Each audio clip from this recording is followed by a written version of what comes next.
Hey, so we're back with part two. We will wrap up the whole video this time. This is Tim from Polyphia answering questions off the internet, and if I can have anything to contribute, I will. On the previous video, it turns out people did like some of my contributions. We've talked about music theory, tunings, pinch harmonics, bar chords. Let's see what's going on this time. Now, I did have to find my spot in the video. I don't like knowing what's happening, but because I had to find my spot, I do know what the next question is. That being said, I only found out what it was like 30 seconds ago. So I'm gonna still try to do it as close as I can to off the top of the head. Let's go. Write it down, you're writing music right there. So now you do not need to know music theory at all to write songs.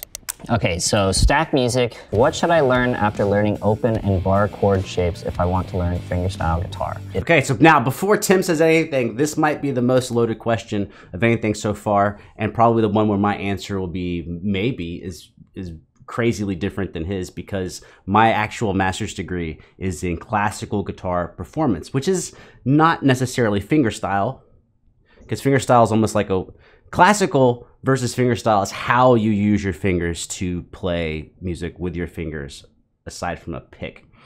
So let's see if I can come up with some pretty quick answers. So typically, fingerstyle in like a pop sense or like a country sense. Hold on, I'm gonna drop D. So a lot of times you have this. Let me move the guitar over. You typically have this type of thumb alternation. Like the thumb is very, very consistent. So even on a G chord, it might be just all G with notes underneath.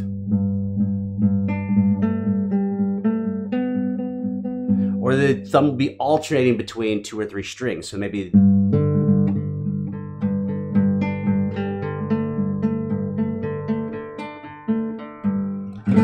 But I don't think open chord shapes really have anything to do with it doesn't have anything to do with fingerstyle playing, because I think, to me, fingerstyle playing, classical playing, Baroque playing, whatever you're doing fancy, it's really about the performance of the right hand. Now, the way you play with your left will definitely be different, because you don't have the same responsibility. When you're playing a full bar chord, you got to hold down all the strings at the same time. But a lot of times when you're playing fingerstyle music or classical music, you are not doing that with your left hand.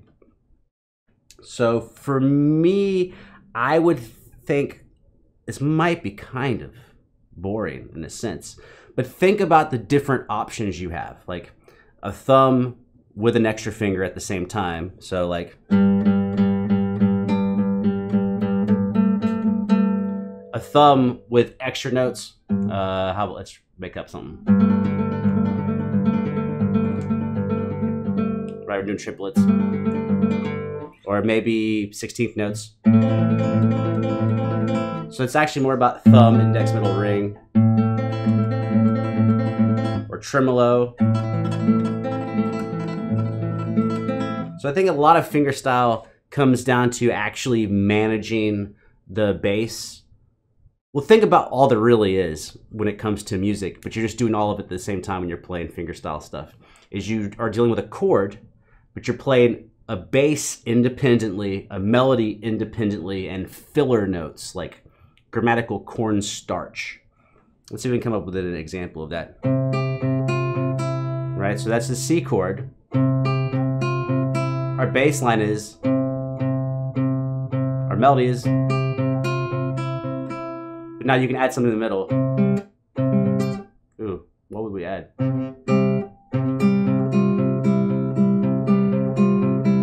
Or what's an old example? Ooh,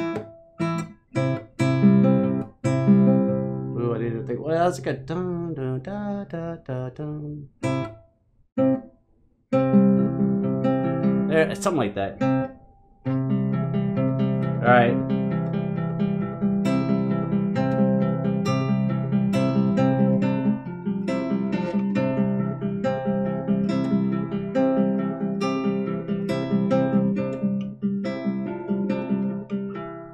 So as far as what to learn next, I think this is one of the most terrible aspects of learning fingerstyle music is to find things that are slightly more difficult than what you know how to do and working your way through them, because a lot of it is really becoming familiar with the techniques of the left hand and the right hand and being able to use them on more complex music. Can I play some Bach?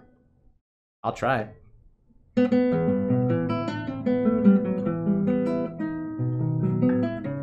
So if you were to ask me, like, well, what technique should I practice to play that Bach? Dude, I have no idea, because from measure to measure, the techniques are changing. So it's really building up a bag of techniques, getting as many techniques as you can get your hands on, and then when you see the music that you want to play, or you have an idea that you want to play, to already have developed tools that let you do that. That's the best answer I can give you. I mean, you can work your way through a method book or something. But it's kind of like driving. When it comes to using your brake and your gas pedal, and where are the lights, when to use your high beams, turn signal, which tools are the most important? It really depends on where you're driving, where you're going, and what the conditions are. You can't really rank them that much. It's just have like a focused approach at constantly getting better and being able to identify what tools you don't currently possess, so you can make a list and gradually start picking up techniques that you don't have. In fact, let's do one little more example of that. Let's take something like Leyenda, this little. So that's playing a melody all with your thumb. But now you have to add in this little pedal tone B string.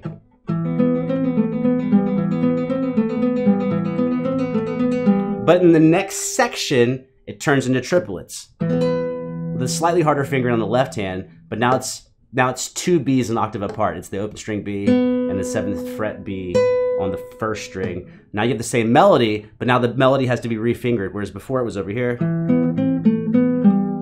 Now it's going to be over here. And you have to add the triplets on top.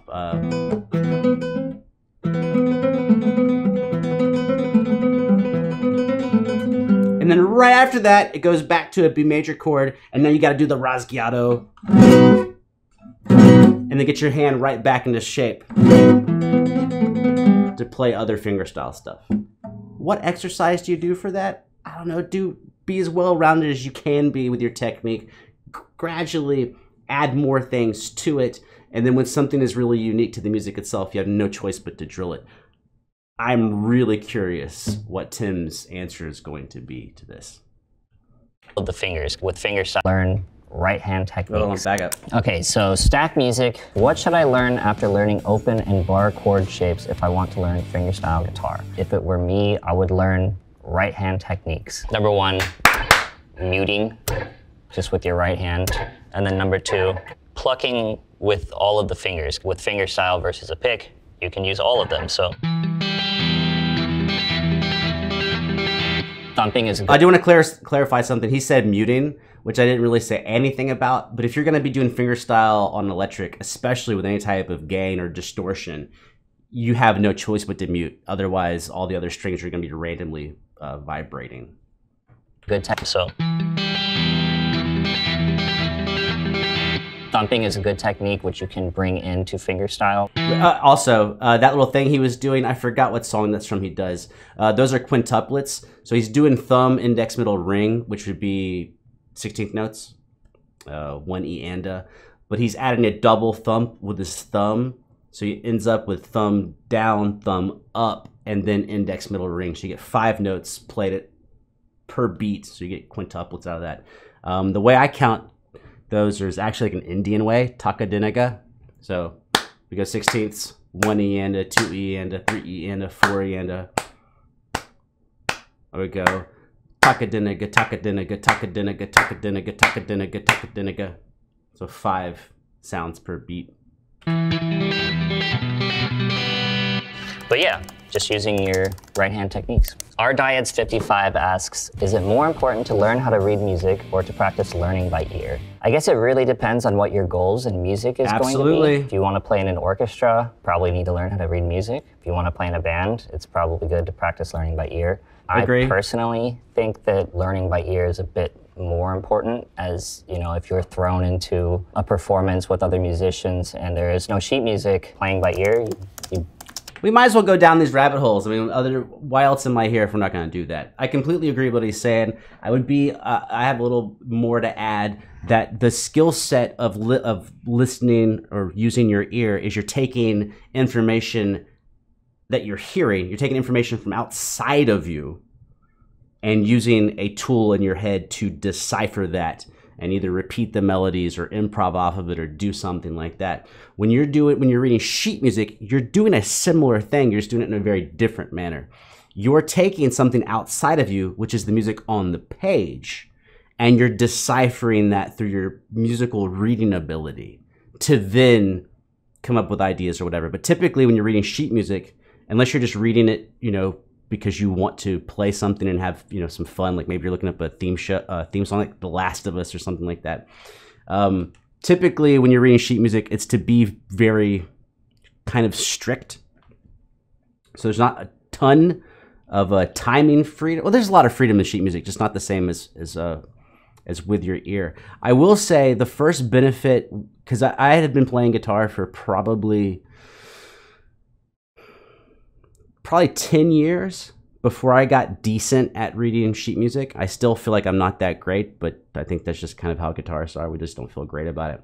I will say the number one thing that, or technically the number one thing that I felt improved all the way around once I learned to read sheet music is once you see how clear ideas are on the page rhythmically, like how long a note's supposed to ring before something's supposed to happen. Do you hold a bass note down while you do something else? Do you mute a string while you do something else? There's so much information in the sheet music that it starts making you think about being much more precise with your playing and your practice and your ideas in general once you see how precise things can be in notation.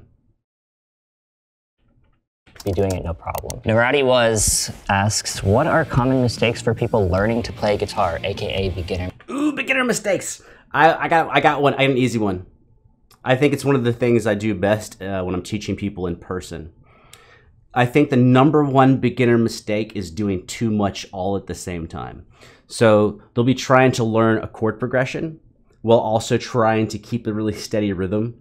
And I would definitely advise to do that separately. And I can give you a really clear example of this. Let's take very simple chords. But if you're an absolute beginner, these are not simple because everything's hard to you. Take a C chord and a G chord.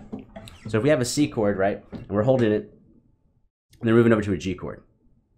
Well, of course, we have to play the guitar to hear that. So the tendency is to always want to play it. But here's what beginners do. They don't know the chord. Now, of course, you can use this with whatever you want. You know, 7 sharp 5 chords. Doesn't matter. This technique works for whatever you're doing. You know, minor 9 chords, 7/9 chords, half diminished chords. Just substitute whatever level you are at, but use the same method. Is the left hand has to know where it's going. So you play the chord. So I would take it 1 chord at a time. For a complete beginner, 1 chord. Play the C chord. Or don't even play it. Put your fingers down, pick your fingers up, wiggle them around so they're not touching the guitar, they're completely alienated from the guitar, and then play the C chord again. And what you want to do, a beginner's going to be sequentially playing their fingers, either from high to low or from low to high. It'll be 1 finger at a time. But you can sit there and in 3 or 4 or 5 minutes, you can drill that to where they start putting down the fingers all as very close to a block of all the notes at once. And then have them do it with the G chord. And I don't have them switch, just G chord, wiggle, G chord, wiggle, and then go C, G, C, G. All this takes like 10 minutes. It doesn't take long if you sit there and drill it. Then start adding the other hand. Play it, switch, play it, switch, switch. Then start adding rhythm with the right hand to the G. but a lot of beginners won't have rhythm with their right. So this time I would get rid of the chords, mute the strings, and just play the rhythms. Because if you can't do it with the hands separate, you damn sure can't do it all together. So get the finger placement and the memory recall of the left hand, and then get the somewhat steady rhythm of the right hand developed separately, and then put them back together. I would say that's the number one mistakes. That's the number one mistake a beginner makes. And in fact, I think a lot of intermediate and advanced players, that is typically their biggest mistake, is doing too much too fast. Like, take small bites and murder every single bite you take.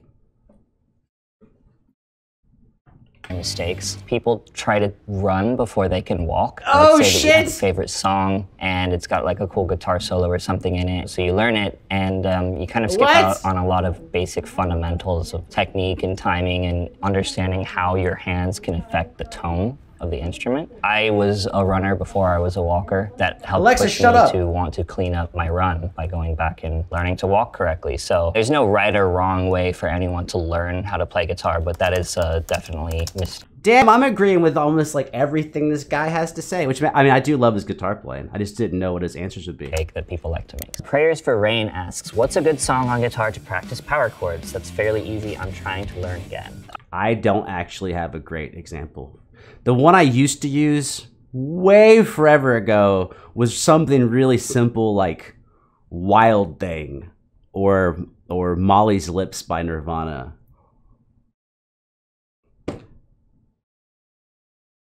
I was going to do Iron Man. Iron Man by Black Sabbath. Classic song, one of the first I ever learned, and it's got power chords. So that's a really good choice. That's a really good choice because you have to move so much linearly, but on the same strings. That's the way I play it, though. So by definition, the power chord is going to have your root, your fifth, and an octave. In this case, we're just going to take out the octave. Agreed. The root and the fifth, and Yes, we're going to sir. start on the 7th fret of the E and the 9th fret of the A.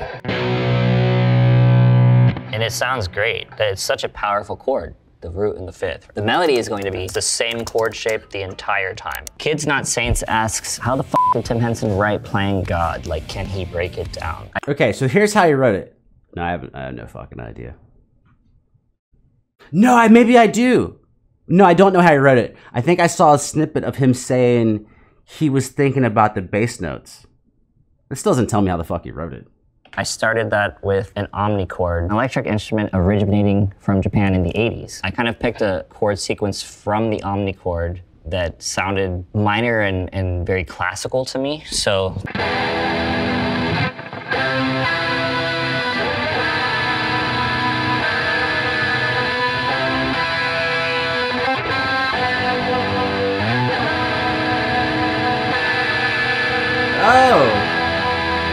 So those were the chords. Wow. After then, I kind of just arpeggiated the chords in different rhythmic sequences. An arpeggio is a broken up chord. First chord with a quarter note and then arpeggiating with eighth notes. And then the second chord, arpeggiating with syncopation. Third chord, hitting quarter note and then arpeggiating with eighth notes. And then other rhythmic variation. By the time we get back to this chord, I'm hitting a melody of ba-na-na-na-na-na with harmonics. Hold on, I just want to, if any of you are keyboard players or thinking about being keyboard players, obviously what he's doing is awesome, sounds fantastic.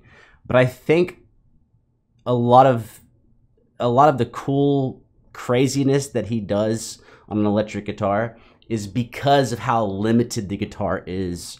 We've only got so many strings, we've only got so many sounds we can play at the same time. If we're using distortion, we get even more limited because certain notes really clash with distortion that don't really clash that much on an acoustic.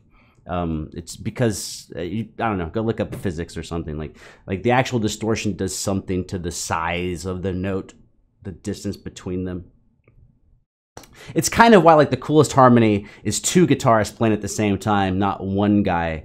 The coolest sounding harmony is multiple people playing at the same time, like an orchestra, versus just like two guitars or a guitar and a piano or something. But anyways, I was gonna say, I think that really if you look at piano music, and you just got to find the music you like. Maybe you like romantic shit, you're into Beethoven, or you like Baroque like Bach, or some types of, I don't know, Schubert or Schumann or Rachmaninoff. There's so much space on a piano. There's so much range. And of course, pianists have access to play 10 notes or more at the same time, that it really can give you a shitload of ideas on what to do with the guitar. You just don't have the same range to do it in. But he's very much, what he plays reminds me of like a really large scale piano structure. It's also like a good reason to learn some piano. Everyone should learn some piano. I mean, fuck it. Learn some piano. You can always use it to make your electronic music or whatever. Hold down one note. At least you know where everything is and your arpeggios and all that. So, and then you've got, so in full that looks like. No copyright.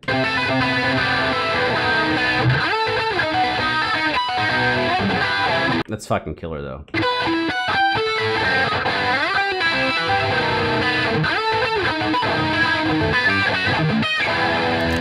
Something he's doing there just as a throwaway, just because I assume that you definitely like electric guitar. If you're here, you wouldn't be here if you weren't here.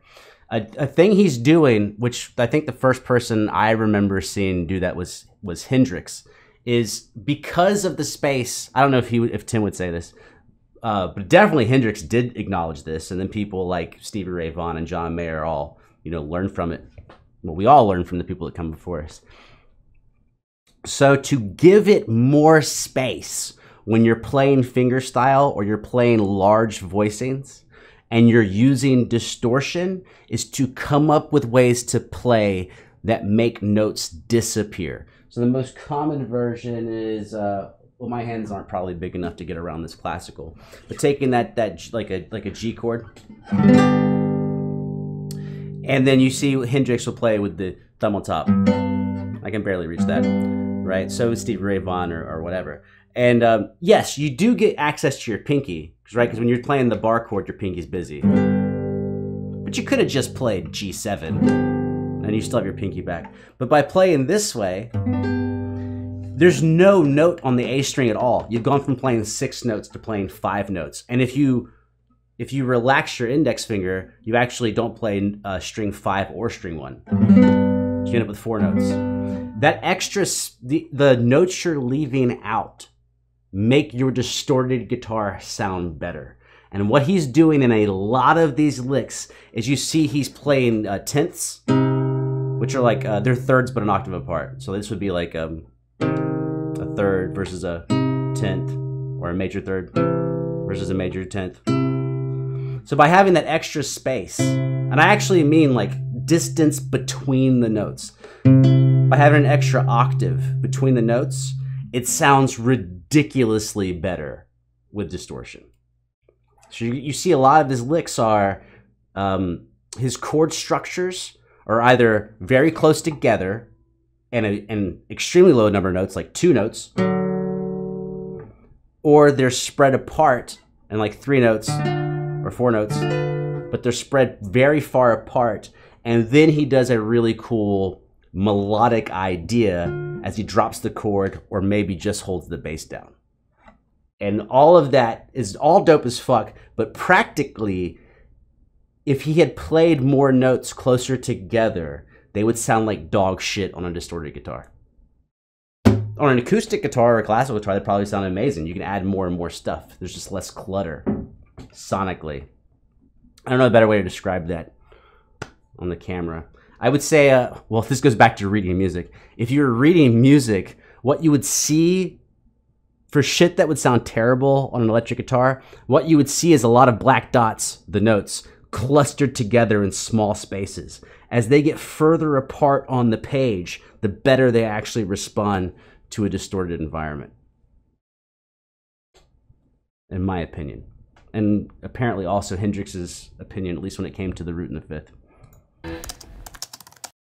Mud Kaigi asks, how do people freaking learn a song by ear? If you can hear the melody in your head, if you can sing the melody, you can play it by ear. A good exercise is ear training, so sitting down with a piano or any instrument, seeing a note, and play the note back.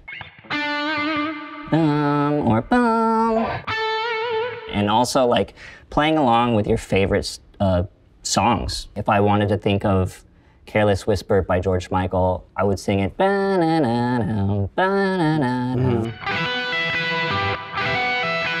It's a fairly simple concept, but it takes some practice. And I'm not gonna go into that. I had to do a few years of ear training.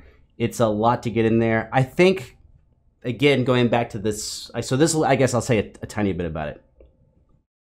Again, like going to the smallest increment, I did work with some students one-on-one to attempt ear training. And so what I would do is I would give them a note, and I'd play it for them. It doesn't matter. You got to do it in different ranges because you got to get used to hearing bass motion, high, because your ears are different.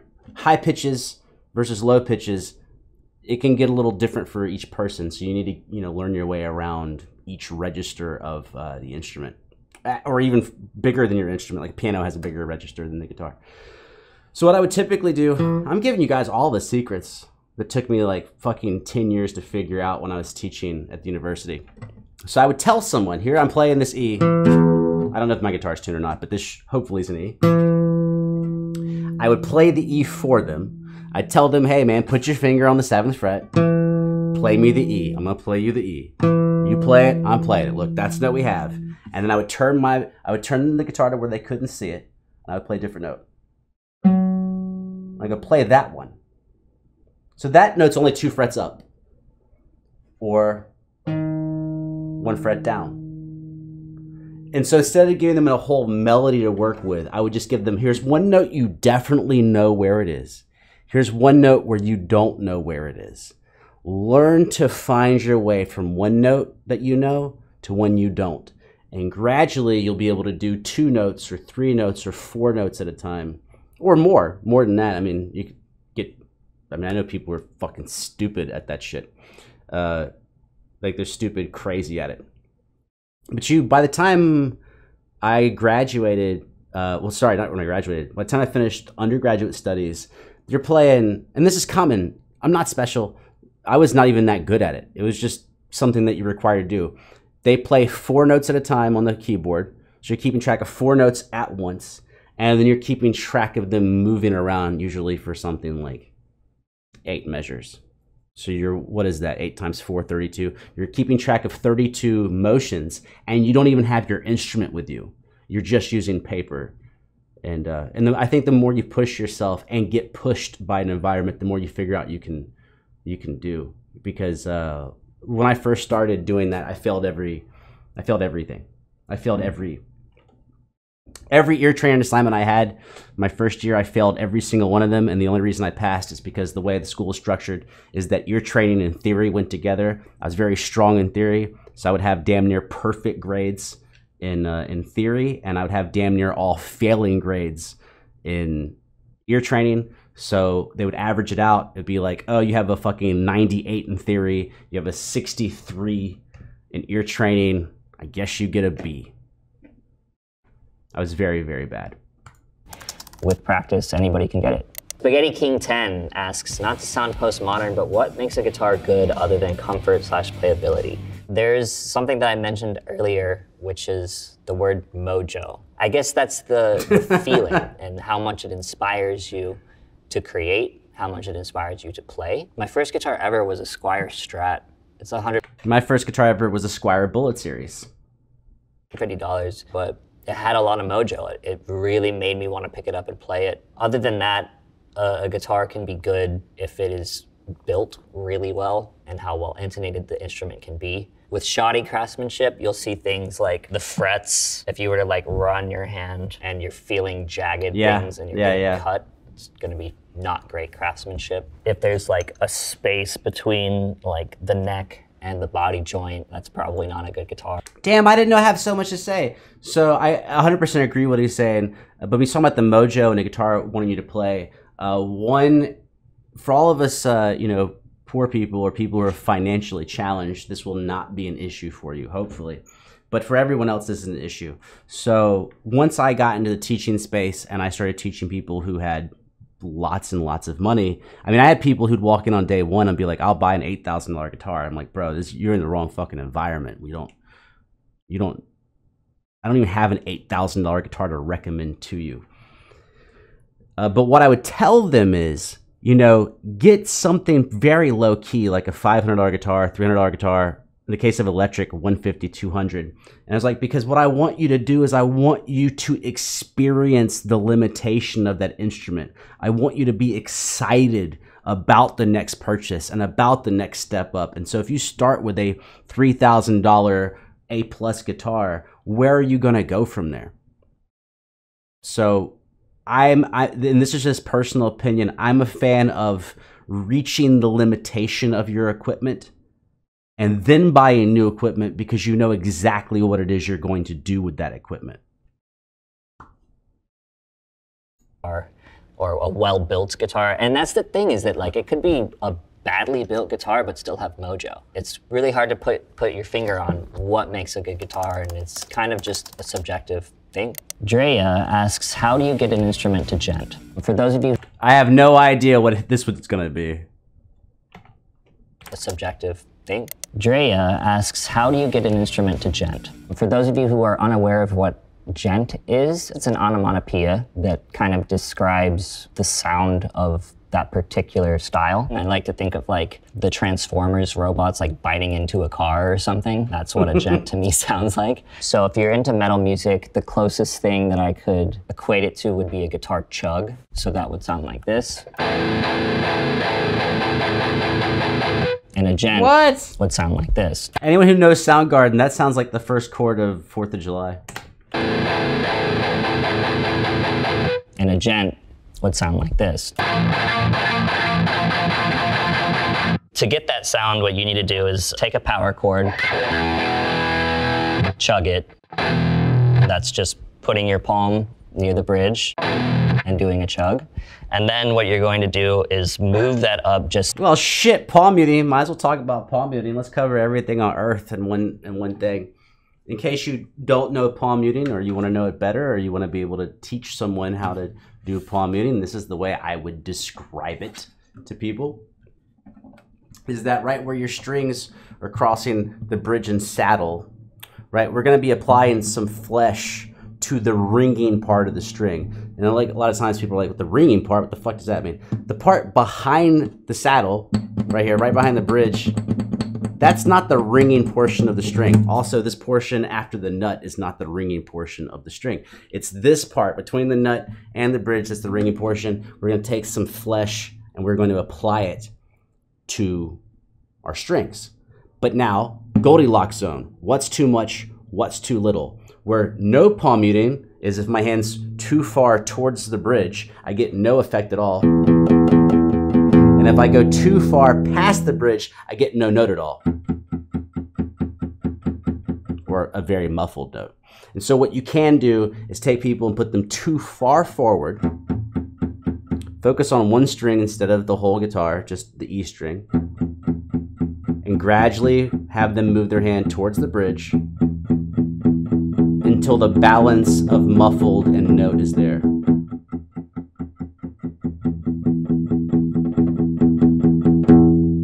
And then, of course, you have to teach them moving vertically if they want to mute multiple strings, or shift between muting the lower strings versus the high strings. But first, you got to teach them how to mute. Then you teach them how to move the muting. I fucking love this. I forgot how much I love teaching.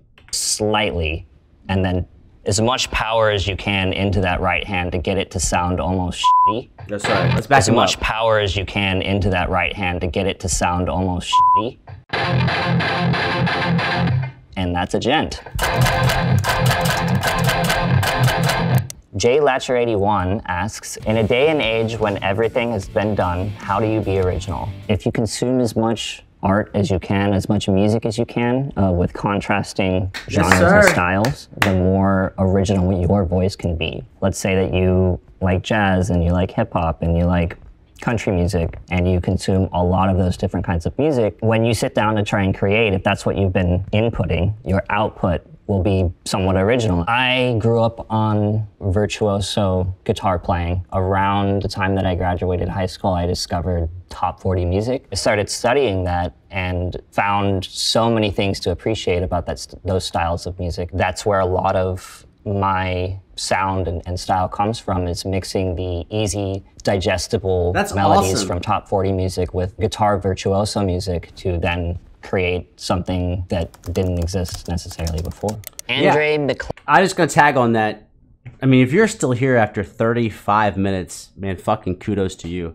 I will tag on that. I did alternate between, well, I grew up on grunge music, not really radio hit music. I mean, I guess Nirvana and them were radio hits at the time, but that was a little before me. By the time I was like a teenager, that type of music was not the top 40 music. It was very much pop, you know, beautiful people music. And me and all my friends were always into the more complex music. We all disagreed on what we liked. Some people liked metal, some people liked thrash, some people liked virtuoso shit. But I did rediscover pop music for me. And I mean, even nowadays, I love shit like K-pop, which me, you know, as a teenager would have never, ever been into. And I think what happens is, as your, at least for me, as your knowledge and experience expands, or like as he's saying, your inputs expand. As you start consuming more and more and going, there's so much you can do. There's so many ways to play. There's so many techniques you can learn.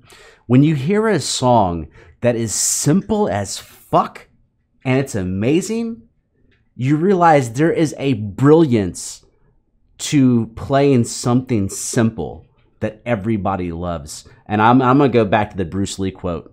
I think it's Bruce Lee.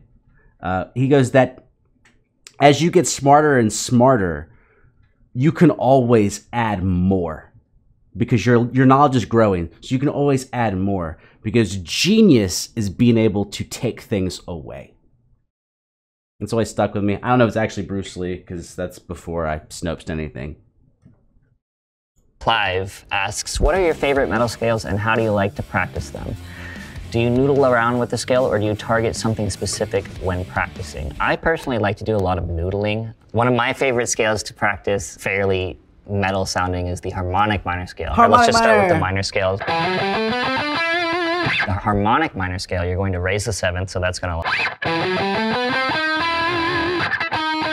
That note is what gives it that quality. So running up and down the scales is always going to be a good practice, and then finding musical ways to apply them. We're definitely not going to jump into this, but I think we're not going to really get into modes, man. We can't get into modes. We ain't got time for that shit right now. But taking a mode like harmonic mode, well, they're all mode. All scales are modes. They're all modes. Just the ones that are the most common are the ones that have names that you recognize. So the major scale is also the Ionian mode. You recognize the name major scale, maybe not Ionian mode. The minor scale is Aeolian mode, right? So taking something like harmonic minor and fucking around and finding a scale you like, everyone likes that, I don't know if they call it, I'm fucking up my terminology, I don't know if it's Phrygian dominant or whatever. It is Phrygian flat 2, flat 6? No, Phrygian's already flat 2. Minor flat 2, flat 6. Anyways, this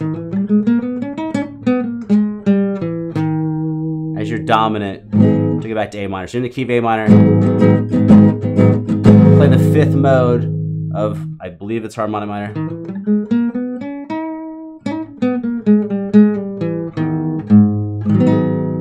That is like a lot of fun. Play around with different sequences of the modes. I think it's specific, but it's also noodling. Specifically pick something and then noodle. So like I'm specifically going to pick harmonic minor. Am I gonna fuck this up? Pretty sure that's harmonic minor. I haven't been practicing.